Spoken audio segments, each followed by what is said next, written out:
ಎಕ್ಸಾಮ್ದೊಳಗೆ ಜನಿವಾರ ತೆಗೆಸ್ಲಿಕ್ಕೆ ಹೇಳಿದ್ದು ಇದು ಜನರ ನಂಬಿಕೆ ಮೇಲೆ ಮಾಡಿದಂಥ ಒಂದು ಪ್ರಹಾರ ಇದೆ.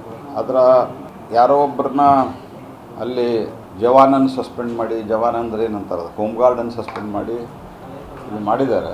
10 ಗ್ರಾಂ ಖರೀದಿಗೆ ₹1000 ವಿನಾಯಿತಿ, ಮತ್ತೆ ವೇಸ್ಟೇಜ್ ಮೇಲೆ 10% ರಿಯಾಯಿತಿ. ಮನು ಜ್ಯುವೆಲರ್ಸ್, ಕೋಪಿಕರ್ ರಸ್ತೆ, ಹುಬ್ಬಳ್ಳಿ. ಆ ಪ್ರಾಧಿಕಾರದ ಇವರು ಕ್ಷಮೆ ಕೇಳಿದ್ದಾರೆ. ಹಿಂಗಾಗಿ ನಾನು ಭಾಳ ಅದನ್ನು ಜಾಸ್ತಿ ಬೆಳೆಸ್ಲಿಕ್ಕೆ ಹೋಗೋದಿಲ್ಲ. ಆದರೆ ಸರ್ಕಾರ ಸ್ಪಷ್ಟ ಮಾರ್ಗದರ್ಶಿಯನ್ನು ಸೂಚಿಗಳನ್ನು ಸರಿಯಾಗಿ ಹೊರಡಿಸ್ಬೇಕು. ಒಂದು ಕಡೆ ಕತ್ತರಿಸ್ಯಾರಂತಂದ್ರೆ ಎಲ್ಲೋ ಒಂದು ಕಡೆ ಕತ್ತರಿಸ್ಯಾರಂತ ಸುದ್ದಿ ಬಂದಿದೆ. ಹಾಗಾಗಿ ಇದು ಮತ್ತು ಅವರಿಗೆ ಅಕಸ್ಮಾತಾಗಿ ಸರ್ಕಾರದಲ್ಲಿ ಕೂತವ್ರಿಗೆ ಏನಾರ ಇದ್ರೊಳಗೆ ಜನಿವಾರ ಹಾಕೋರು ಬರೀ ಬ್ರಾಹ್ಮಣರಷ್ಟೇ ಇರ್ತಾರೆ ಅಂತ ತಿಳ್ಕೊಂಡಿದ್ದು ಭಾಳ ತಪ್ಪದು.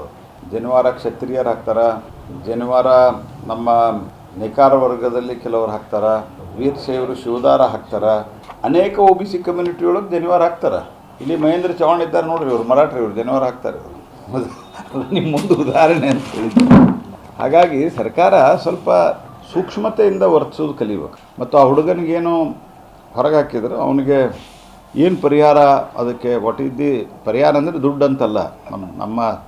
ನಮ್ಮಲ್ಲಿ ಪರಿಹಾರ ಅಂದ್ಕೊಳ್ಳಿ ದುಡ್ಡು ಅಂತ ಶುರು ಆಗ್ತದೆ. ದುಡ್ಡು ಕೇಳ್ತಾ ಇಲ್ಲ. ಆತ ನಾನು ಜನಿವಾರ ತೆಗೆದಲ್ಲಿ ನಂಬಿಕೆ ಪ್ರಶ್ನೆ ಅಂತ ವಾಪಸ್ ಹೋಗಿದ್ದಾನೆ.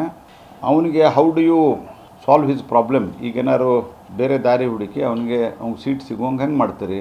ಇದನ್ನು ಸರ್ಕಾರ ನಿರ್ಣಯ ತೆಗೆದುಕೊಳ್ಬೇಕು, ಅವನಿಗೆ ನ್ಯಾಯ ಒದಗಿಸ್ಬೇಕು.